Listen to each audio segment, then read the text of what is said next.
What if a city was surrounded by enemies from every direction? No escape, no reinforcements, just fear and faith. This is the story of a battle that did not begin with swords, but with unity. A battle that transformed divided tribes into one Ummah. This is the Battle of Khandaq. In the year 627, Madinah faced its greatest danger. A powerful coalition of tribes marched toward the city with one goal: to destroy the Muslims once and for all. The enemy was larger, better equipped, and determined. Inside Madinah, resources were limited, fear was real, and unity was fragile. Then came an idea, something Arabia had never seen before: a trench. Instead of charging into battle, the Muslims dug a defensive barrier around the city. It was exhausting work. Cold nights, hunger, fatigue, but something powerful happened. Leaders and followers worked side by side.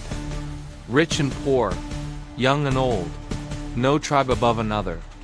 As the trench grew, so did unity. This was no longer about clans or bloodlines. It was about survival, together. When the enemy arrived, they were stunned. The trench stopped them completely.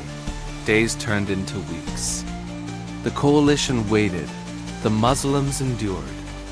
There were no massive clashes, no dramatic charges. The real battle was patience. Hunger tested faith. Fear tested loyalty, but unity held. Slowly, the enemy coalition began to weaken. Morale collapsed. Trust between enemy tribes disappeared, and without a final battle, they withdrew. The Battle of Khandaq was not remembered for bloodshed. It was remembered for transformation. Muslims emerged stronger, not because they won a fight, but because they stood as one. After Khandaq, the balance of power changed forever. Unity became their greatest weapon. History leaves us with a question: is unity still our strength today? When challenges grow, do we stand together or fall apart? Share your thoughts in the comments. Battles are not always won with swords. Sometimes they are won with patience, unity, and faith.